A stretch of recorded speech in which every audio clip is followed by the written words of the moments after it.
ख़त्म करने के लिए पैदा हुआ है, तो मैं तुम्हें ख़त्म करने के लिए भगवान ने मुझे भेजा है। आज मैं तुझे छोड़ नहीं सकता। कलयुग सोच लिया कि अब ये हमको मार ही देगा। कलयुग पैर पकड़ के माफ़ी मांगते, महाराज अब ऐसा गलती नहीं करूँगा, मुझे माफ़ कर दो। परीक्षित कहते तो अभी मेरे सामने से तू भाग जा, जितना दूर भागना हो भाग जा, मेरे नज़रों के सामने तुम दिखना नहीं चाहिए, नहीं तो मैं ख़त्म ही कर दूंगा। अब कलयुग डर के मारे भागने लगा, तो जहाँ भी देखे तो वहाँ धनुष मान लिए परीक्षित को। भागे तो भागे कहाँ, कहीं जगह नहीं। फिर से आया, कहते महाराज मुझे यहीं कहीं रख लो, हमको कोई जगह नहीं मिल रहा रहने का। कहाँ रहे? परीक्षित कहते नहीं, मैं तुम्हें नहीं रखूँगा। कलयुग कहते सरकार, आपका जो पूर्वज था ना, वो जो शरण में आ जाते थे उसका वो कभी त्याग नहीं करते थे, इसलिए आप मुझे रख लो। जब पूर्वज का याद दिलाया तो परीक्षित को लगा ये नालायक हमारे पूर्वज को याद दिला दिया, अब इसको रख ही लेंगे। अच्छा कलयुग बताओ तुम्हारा परिचय क्या है? कहते महाराज मेरा परिचय है कि दुनिया का जितना कबाड़ी कूड़ा करकट है, अचरा कचरा है, गंदा संदा कुकर्म अधर्म है, वो सब मेरे अंदर है, कुछ भी अच्छाई नहीं है। कलयुग कहते एक अच्छाई है, क्या? यत् फलम नास्ति तपसा न योगे न समाधिनाम तत्फलम लभते सम्यक कलो के सब कीर्तनात्। महाराज जो सतयुग में, त्रेता में, द्वापर में बड़े बड़े शुभ कर्मों से नहीं होता है, जो पुण्य नहीं होता है, वो कलयुग में केवल प्रभु के नाम कीर्तन से उस परमात्मा की प्राप्ति हो जाती है। यही विशेषता मेरे कलयुग की है। तो कलयुग में, कलयुग केवल हरि गुण गाहा गावत नर पावई भव थाहा। ये कलयुग में प्रभु का गुणगान कर लीजिए तो जीव का कल्याण हो जाता है। लोग कहते फुर्सत ही नहीं है तो क्या गुणगान करेंगे। तो संत लोग कहते थोड़ा भी फुर्सत निकालिए 5 मिनट का। अरे एक घड़ी आधो घड़ी, आधो में पुण्य याद, और तुलसी संगत साधु की हरे कोटि अपराध। थोड़ा भी निकालिए। एक आदमी बोला क्या समय निकाले हैं, इतनी हड़बड़ी है ना, सांस लेने का भी फुर्सत नहीं है। कोई है ऐसे जिसको सांस लेने का फुर्सत नहीं? हाथ उठाइए, उसके लिए हम ऑक्सीजन खरीद के लगा देंगे पेट में। ये है नाक मुंह बंद करके 25 मिनट 10 मिनट चलेगा? कैसे बोलते हैं सांस लेने का फुर्सत नहीं। एक आदमी बोला कि बाबा छोड़िए ये कथा कीर्तन, अभी ताल चल रहा है इतना कि मरने का भी फुर्सत नहीं है। हेलो, मरने का भी फुर्सत नहीं। जमदूत आएगा तो बोलिएगा कि अच्छा चाय नाश्ता खा लीजिए और फिर आइएगा अगला साल तब चलेंगे। अभी छत पिटाई कर रहे हैं, छत पिटाई करते करते जमदूत की पिटाई हो जाती है। इसलिए संत महापुरुष कहते कबीर गर्व न कीजिए, काल गए कित केस, क्या जानो कब मारियो, क्या घर क्या परदेश। कब क्या हो जाएगा कहना भी पता भी नहीं चलेगा। घर बना लिए बढ़िया आलीशान, मकान दुकान बन गया, अब क्या है, तब गृह प्रवेश की तैयारी हो रही है, भोजन पानी की व्यवस्था सब हो गई, चारों तरफ से मेहमान आ गए, फीता कटने वाला है, घर में प्रवेश करेंगे, और तब तक में जो मालिक था वो उसका राम नाम सत हो गया। और वो घर में कौन रहेगा? वही आदमी आकर के भूत बन के रहता है। और जब वो राम नाम सत हो गया तो उसको घर ले जाएगा। घर वाले कहेंगे घर के कहत सवेरे काढ़ो, भूत होए घर खाइए, तो जल्दी निकालो भूतवा बन जाएगा। आप गृह प्रवेश के लिए जा रहे थे और आपको ही वहाँ से बाहर कर दिया। इसलिए संत महापुरुष कहते समय निकालिए। ये कलयुग में हम लोग जन्म लिए हैं, बहुत बड़ा पुण्य है। इतना पाप कर्म अधर्म हो रहा है, फिर भी आप यदि थोड़ा सा भी समय निकाल के भक्ति भजन करेंगे तो अक्षय पुण्य के भागी बन जाएंगे। ये कलयुग की विशेषता को सुन महाराज परीक्षित प्रसन्न वे। कहते कलयुग तो 4 जगहों पर रहा। कौन कौन? कहते जहाँ दारू शराब चलता हो वहीं रहो, जहाँ शराबी का अड्डा हो ना, मुँहों से पिए नाकों से पिए, तो उसी के पास रहो। इसलिए जहाँ जहाँ भी दारू शराब होता है वहाँ कलयुग रहता है। ब्याह शादी में देखते हैं बाराती जा रहे हैं, हमारी पोता का ब्याह है, दादा भी पिएगा, बाप भी पिएगा, बेटा भी पिएगा, पोता भी पिएगा, सब कुल खानदान को पिला देता है। और जो ड्राइवर रहता है वो कहता है हजूर इधरो, तो कहता तू भी पी ले। अब स्कॉर्पियो के ड्राइवर को भी चढ़ा दिया, और दारू पी करके जब गाड़ी चलाता तो गाड़ी को गड्ढा में गिरा देता पानी पीने के लिए। और सुबह में पता चलता है कि पूरा खानदान ख़त्म हो गया। तो गया था डोली में दुल्हन लाने, अर्थी चला गया स्मशान। क्यों हुआ? ये कलयुग का रहता है, क्योंकि दारू शराब के अड्डा पर वो कलयुग रहता है। बिना डीजे का कोई विवाह ही नहीं होता। डीजे आपका नाना लकड़ नाना सब डीजे लाते थे, तो सब कुछ में कहते कि हमारा पूर्वज करते आ रहा इसीलिए हम करते थे। कौन सा पूर्वज डीजे चलाते थे? लेकिन ये अंध परंपरा है। हम लोग कुछ देख लेते, करने लग जाते, सोचते विचारते नहीं। पूजा पाठ में रात भर भजन ये होता था, पूजा ही होता था, पंडित जी लोग पूजाते थे। पर आजकल पूजा तो कुछ और ही होता है, तो क्योंकि वहाँ कलयुग घुस गया है। नाच नटंगी दारू पी करके, जब तक वो नहीं होगा तब तक वो तो ब्याह बाराती नहीं पहुँचेगा, और उसको पिलाओ और नाच रहा है, और उसी बीच में मारा गोली चल गई। अब दुल्हा सरकार का जो बड़ा भाई है उसका कनपट्टी उड़ गया, खोपड़ी खुल गया। अब सवेरे सूचना मिली कि दुल्हा का जो बड़ा भाई था वो शहीद हो गया। तो शहीद क्या, वो पाकिस्तान के बॉर्डर पर युद्ध करने गया था, शहीद हो गया।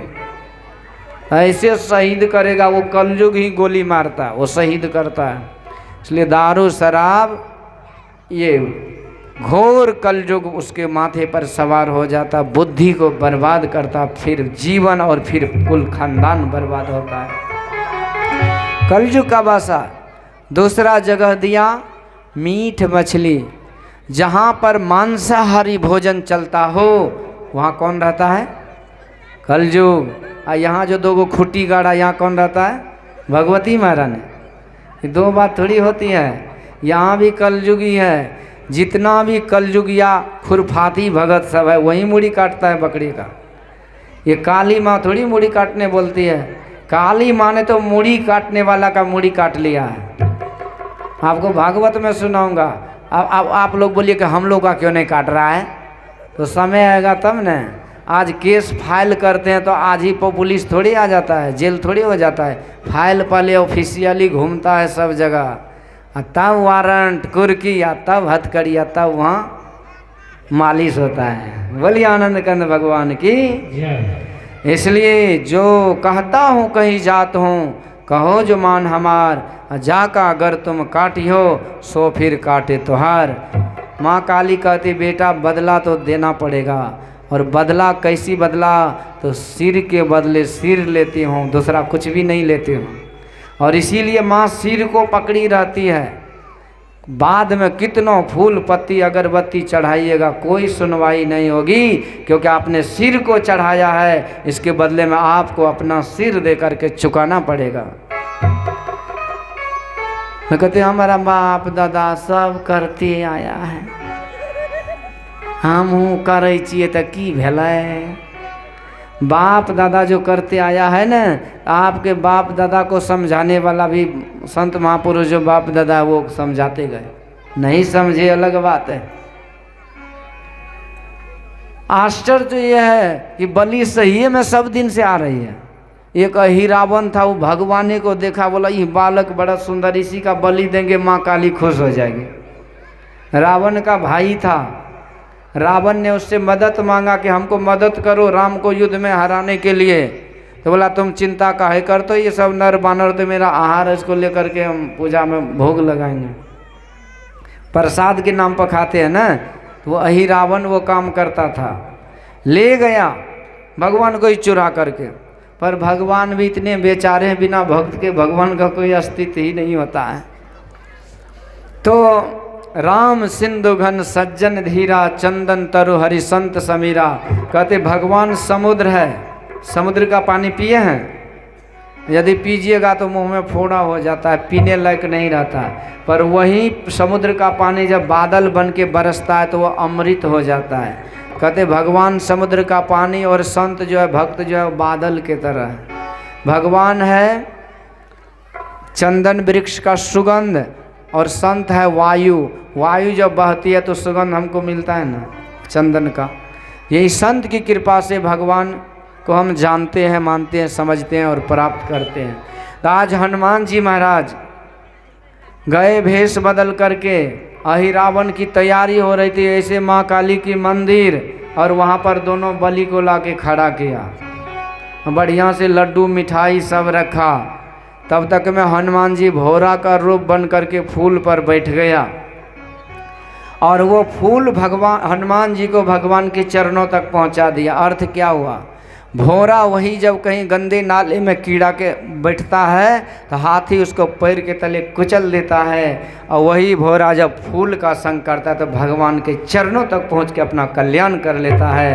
यानी अच्छे लोगों के संग से हमारे में अच्छाई आ जाती है। फूल पर चढ़ के बैठा, और फूल भगवान माँ काली के चरणों में, और धीरे धीरे हनुमान जी माँ काली के कान में कहते, माता जी आप थोड़ा सा घूमने के लिए निकलो, हमको भूख बड़ी जोर की लगी है, ये जो लड्डू हलवा पूड़ी है ये माँ जी चटपटा रहा है। माँ काली कहती ठीक है भक्तराज, हम जाती हूँ, आप ही ये भोग पालो, आज हम भी लड्डू खाते खाते मन भर गया है।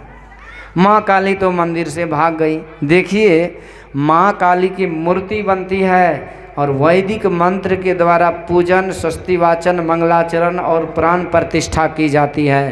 प्राण प्रतिष्ठा के साथ वो मूर्ति में माँ काली समा जाती है आशीर्वाद देने के लिए भक्तों को।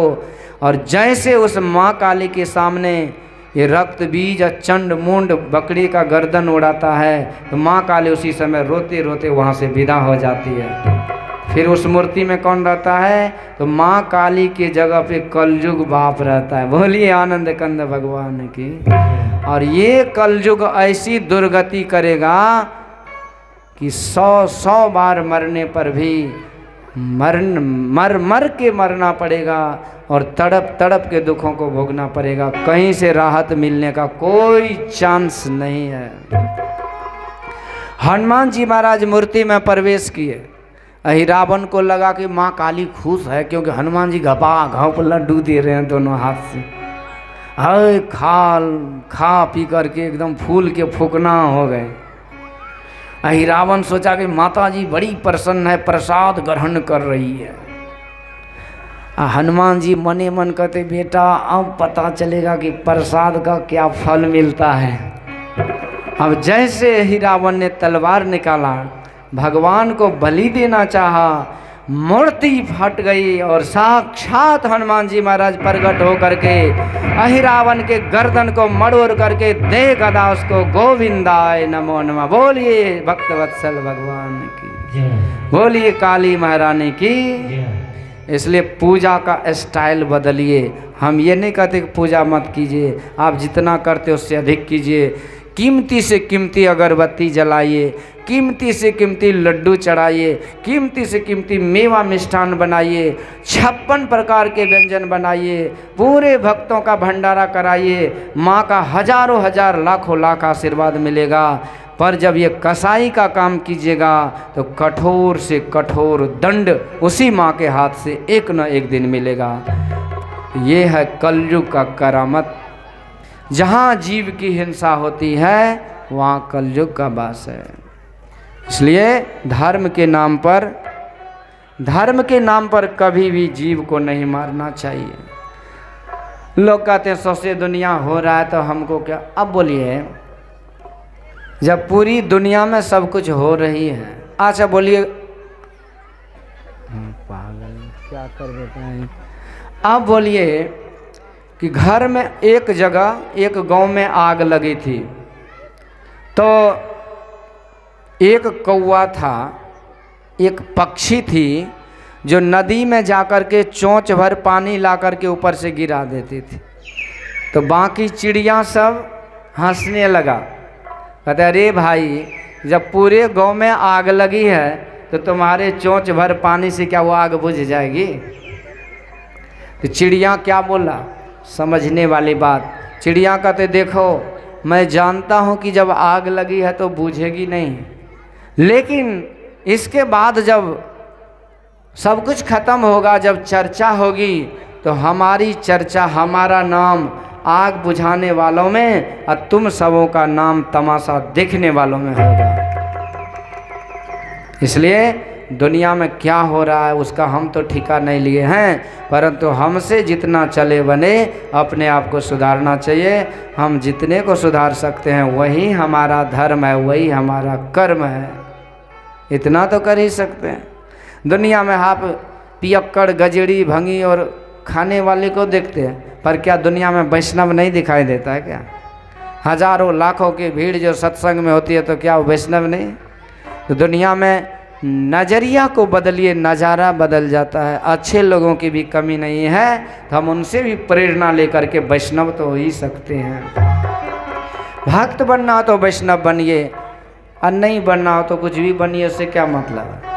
कबीरा खरा बाजार में मांगे सबकी खैर, ना काहो से दोस्ती ना काहो से वैर। जिसको जिसका गर्दन काटना हो काटो, इसमें कोई आपत्ति नहीं, परंतु संत महापुरुष कहते जो कहने का काम है वो कह दिया जाता है। अब दो दवाई है, एक पॉइजन है, एक अमृत है, दोनों के बारे में बता दी। जिसको जो पसंद हो खाओ और मजा लो, कोई दिक्कत नहीं है। यहाँ पर कलयुग का वासा जहाँ पर जीव हिंसा होती है उस स्थान पर दिया गया। तीसरा स्थान है कि जहाँ पर जुआ खेलता हो वहाँ पर कलयुग। और चौथा स्थान है जहाँ नाच गान, अश्लील गाना, अश्लील नाच और गलत लोगों का संग, कुकर्मी लोगों का संग जो होता है, उसी व्यभिचार में कलयुग रहते हैं। ये चार जगह कलयुग है, और जहाँ हम लोग बैठे हैं यही सतयुग है। यहाँ जितने देर तक बैठते हैं उतने देर तक हमारा मन भक्ति में, सत्संग में लगा रहता है। इसीलिए कलयुग के प्रकोप से बचना चाहते हैं तो हमेशा संतों के संग में रहें, अच्छे लोगों के संग में रहें, से अच्छाई आएगी, मन प्रभु में लगेगा और हम कलयुग से बचते चले जाएंगे। तेरी साधना ही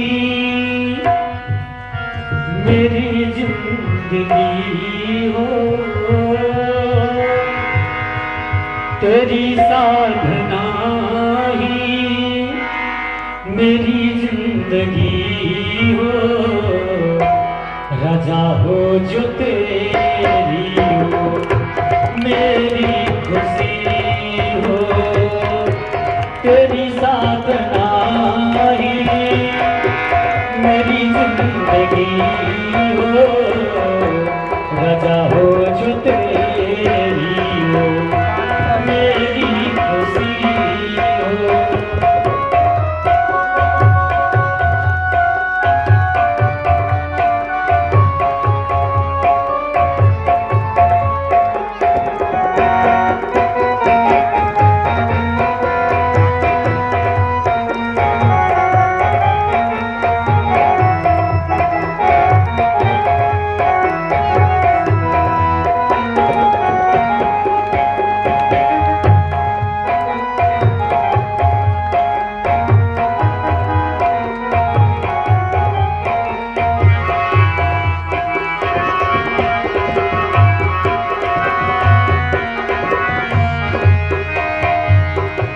मुझे हर कदम पर हो तेरा भरोसा,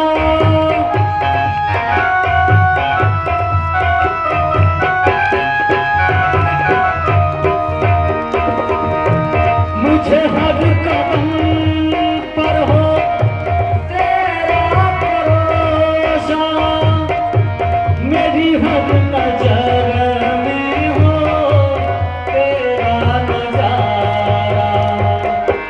मेरे दिल में हरदम तेरी ओर लगी हो, मेरे दिल में हरदम तेरी ओर लगी हो।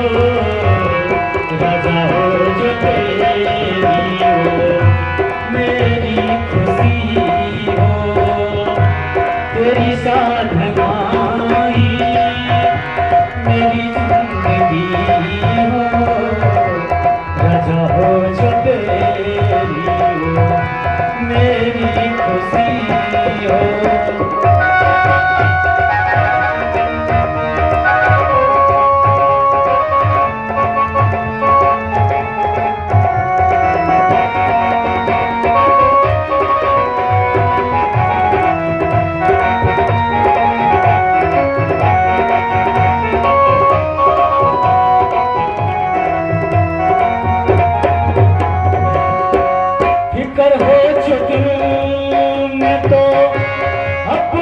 खता का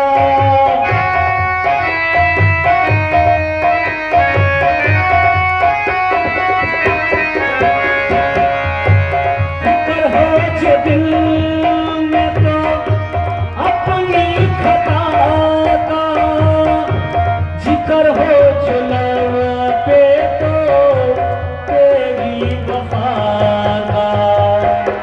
उठ जो सदा हो तेरी बंदगी हो, उठ जो सदा हो तेरी बंदगी हो, रजा हो जो तेरी हो मेरी खुशी हो, तेरी साधना ही मेरी जिंदगी हो, रजा हो जो तेरी हो मेरी खुशी हो।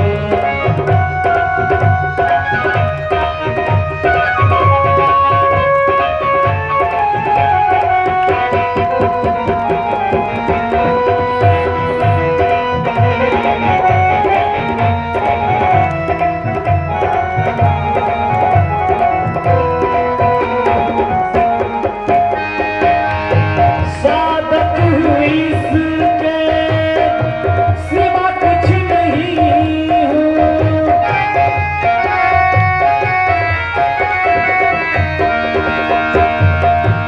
सादत हुई इसके सिवा कुछ नहीं हूँ, तेरा हूँ तुझसे जुदा कुछ नहीं हूँ।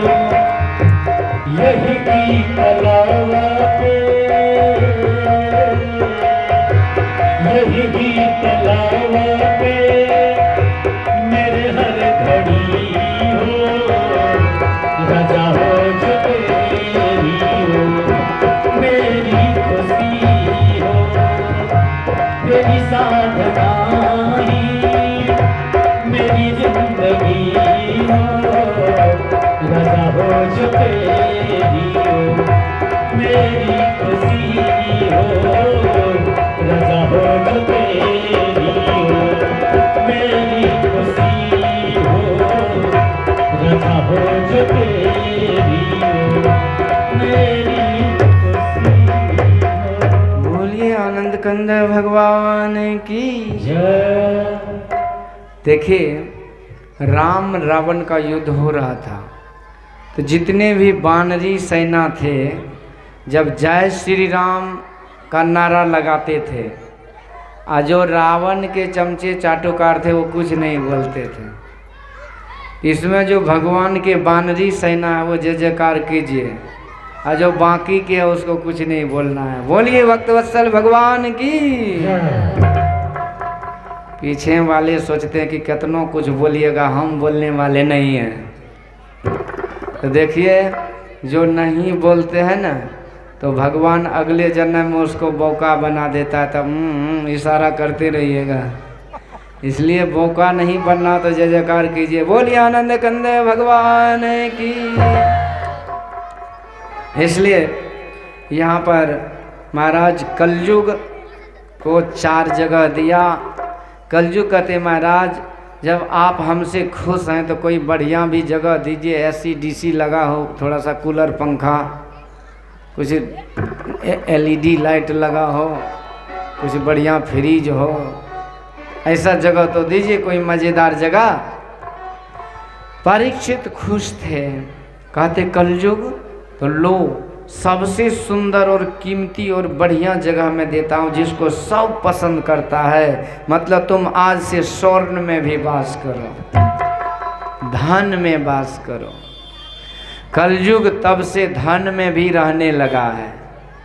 तो जो धन, अब कहिए इसका मतलब तो हुआ कि सब गया काम से, क्योंकि धन तो सबके पास है ना, कोई ना कोई पैकेट मनी तो कहीं ना कहीं लोग रखते ही है। इसका मतलब सब कलयुग है। कहते नहीं, जिस धन, जो धन अधर्म से कमाया जाता है उस धन में कलयुग रहते हैं, अथवा जो धन का कुछ इस हिस्सा धर्म में नहीं लगाते हैं उस धन में कलयुग रहते हैं। परंतु जो धन परिश्रम से, मेहनत से, पुरुषार्थ से कमाया जाता है, धर्म के तरीके से कमाया जाता है, जिस धन का कुछ हिस्सा हम लोग धर्म में लगाते रहते हैं, तो उस कलयुग में, उस धन में कलयुग नहीं रहता, उस धन में साक्षात लक्ष्मी रहती है। वो धन धन लक्ष्मी हो जाती है। इसलिए धन को धर्म में लगाइए, धन परिश्रम से कमाइए। दुकान चलाते हैं तो 10 रुपये के सौदा को 11 रुपये में बेचिए, 12 रुपये में बेचिए। अब 10 रुपये के सौदा को जब 15 बोलिएगा तो 12 में बिकेगा, तो ये झूठ नहीं है, ये अधर्म नहीं है। पर 10 रुपये के सौदा को 70 रुपये बोल करके 60 रुपये में बेचिएगा, 50 में बेचिएगा, ये पाप भी है, झूठ भी है, अधर्म भी है। तो वही धन में जाके कलयुग बैठेगा और आपकी मति और पूरे परिवार की मति को खराब करेगा, और एक दिन ये धन भी साथ छोड़ देगी। तो इसलिए धन मेहनत से कमाइए, परिश्रम से कमाइए, तो इसी धन में बरकत होता है, यानी वृद्धि होती है, लक्ष्मी आती है तो शांति भी होती है। क्योंकि जहाँ लक्ष्मी महारानी वहीं विष्णु भगवान भी आ जाते हैं। तो ये धन कमाने का स्टाइल है। मतलब कहने का कि सत्य की नैया कभी नहीं डूबती है, सत्य मेहनत करने वाले कभी विफल नहीं होते हैं। एक आदमी था, वो 20 बोरी चीनी खरीद के लाया।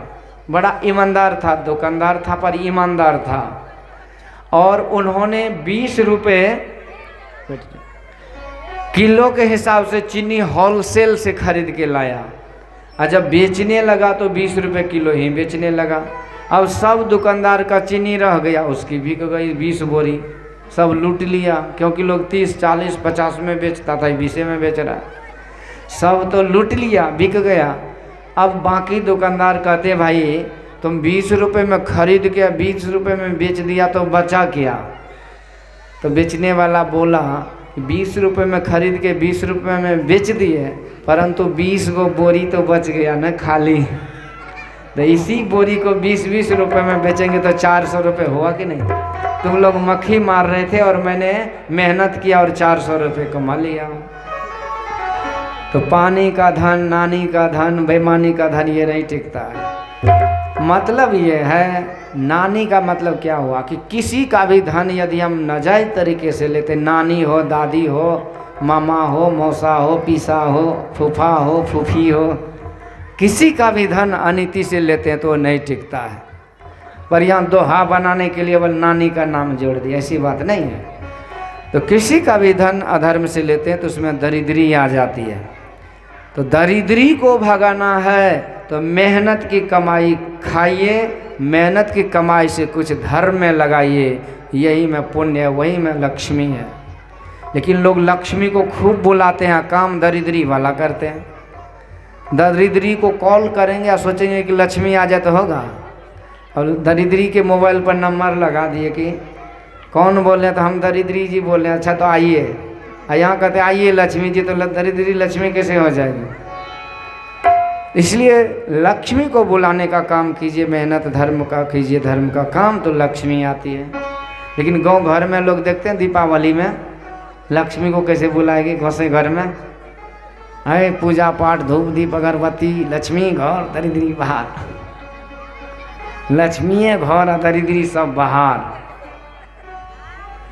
इधर उधर कति इधरो उधरो कहीं नहीं, खाली हमरे घर लक्ष्मी घर, और सब अगल बगल में दरिद्री बाहर।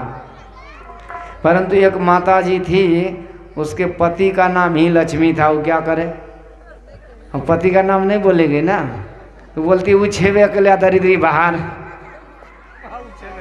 हाँ, वो छेबे के लिए दरिद्री बाहर। तो देखिए दरिद्री ऐसी चली जाएगी मेहनत से धन कमाने पर। परंतु ये कलयुग को स्थान दिया, और कलयुग ने एक दिन महाराज परीक्षित के मुकुट पे जाके बैठ गया। पर देखिए कलयुग जो है ना, यदि आप अच्छा काम कीजिएगा तो कलयुग आपकी भलाई भी कर सकता है, और खराब काम कीजिएगा तो दुख भी देगा। अब देखिए तुलसीदास जी महाराज ने एक पानी देता था एक गाछ में, तो वहाँ से भूत मिला उसको, और भूत ने ही हनुमान जी से मिला दिया और हनुमान जी राम जी से मिला दिया। अब वही भूत जब हम लोगों को पकड़ता है तब देखिए कैसे झुमरी खेलते हैं, शरीर को सुखा देता है। और वही पुलिस है, जब आप अच्छे काम करते हैं, मेडलिस्ट हो जाते हैं, कुछ बढ़िया काम नाम कर लेते हैं, तो पुलिस सिक्योरिटी गार्ड में सुरक्षा में लग जाती है। और वहीं जब खुरफाती वाला काम करते तो दे पुलठी लाठी, हाथ पैर में तरुआ में देता है चोट, जेल में रखता है। तो पुलिस का तो है कि आप अच्छे हैं तो अच्छा ही करेंगे, खराब है तो खराब ही करेंगे। यही कलयुग है। आज महाराज परीक्षित के माथे पर सवार हुआ, और इस कारण से परीक्षित भटकते भटकते संत के कुटिया में जंगल में चले गए थे, समीक बाबा के आश्रम। वहाँ पर समीक मुनि तपस्या कर रहे थे। इसको बुद्धि में भ्रम हो गई, सोचने लगा कि राजा महाराजा हैं तो इसका स्वागत करना पड़ेगा, इसीलिए ये आंख बंद करके बैठा है। बड़ी गुस्सा आई और महाराज परीक्षित ने उसके गले में मरा हुआ सर्प लटका करके चले गए।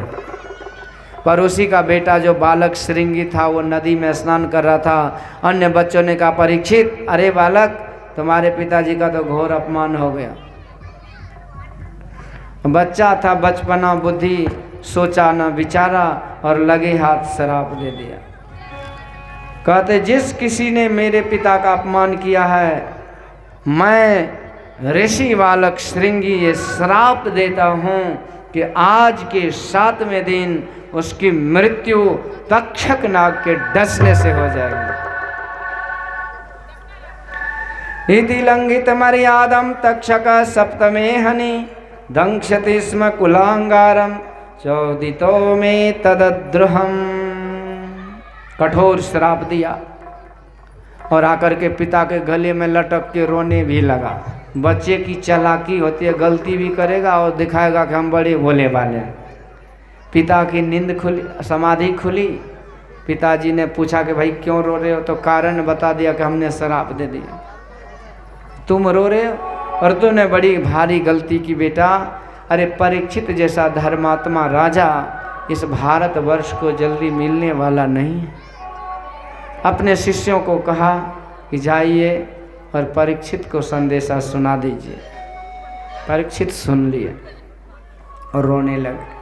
सोचने लगा मेरे जीवन में 7 दिन बचे हुए हैं। राजपाट सब छोड़ करके जंगल को चल दिए। सोचने लगे कभी दुनिया का कोई चीज़ मेरे लिए किस काम का है। अरब खरब नौ दरब है, उदय अस्त तिहु राज, तुलसी जो निज मरण है तो आवे के ही काज। आज तो डोली में भी अर्थी को दिख दे रहे हैं। महाराज परीक्षित को डोली में भी अर्थी दिखाई दे रहे हैं, जिंदे में भी मुर्दा दिखाई दे रहे हैं। चारों तरफ मृत्यु मृत्यु का दर्शन कर रहे हैं और समझ गए कि अब मेरा ये सांस ज़्यादा देर तक रुकने वाला नहीं है। अब ये सांस रुक जाएगी, इसका कोई भरोसा नहीं। तो शायद कुछ सांस जो बचे हैं उसी का आस है, उसी सांस के द्वारा मुझे प्रभु का नाम लेना चाहिए। योगी भेष बन करके महाराज परीक्षित राजपाट का त्याग करके घनघोर जंगल को चले गए। सुख तीर्थ में जाकर के बैठ गए। सांसों का क्या भरोसा, सांसों का क्या भरोसा, रुक जाए चलते चलते, रुक जाए चलते चलते, सांसों का क्या भरोसा, सांसों का क्या भरोसा, रुक जाए चलते चलते, रुक जाए चलते चलते। ये जीवन की है ज्योति, ये जीवन की है ज्योति, बुझ जाए जलते जलते, बुझ जाए जलते जलते, सांसों का क्या भरोसा, सांसों का क्या भरोसा, रुक जाए चलते चलते, रुक जाए चलते चलते।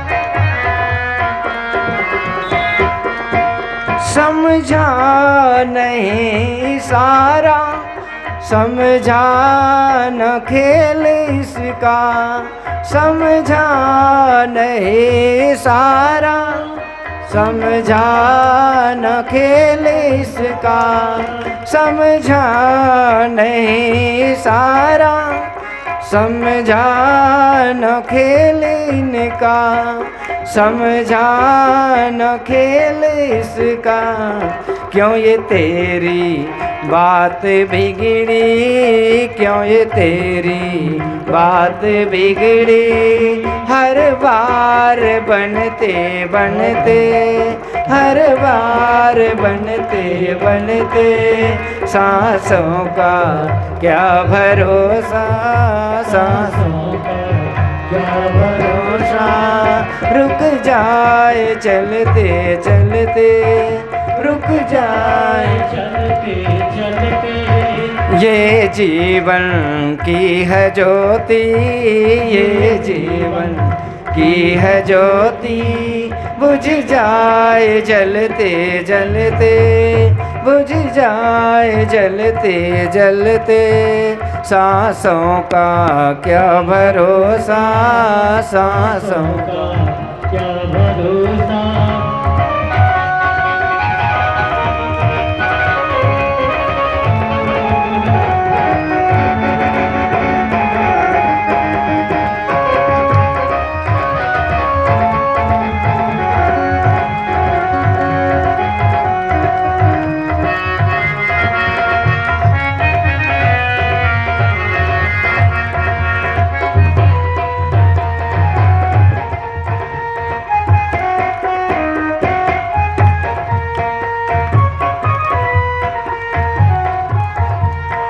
जीवन है 4 दिन का, 2 दिन की है जवानी, जीवन है 4 दिन का, 2 दिन की है जवानी।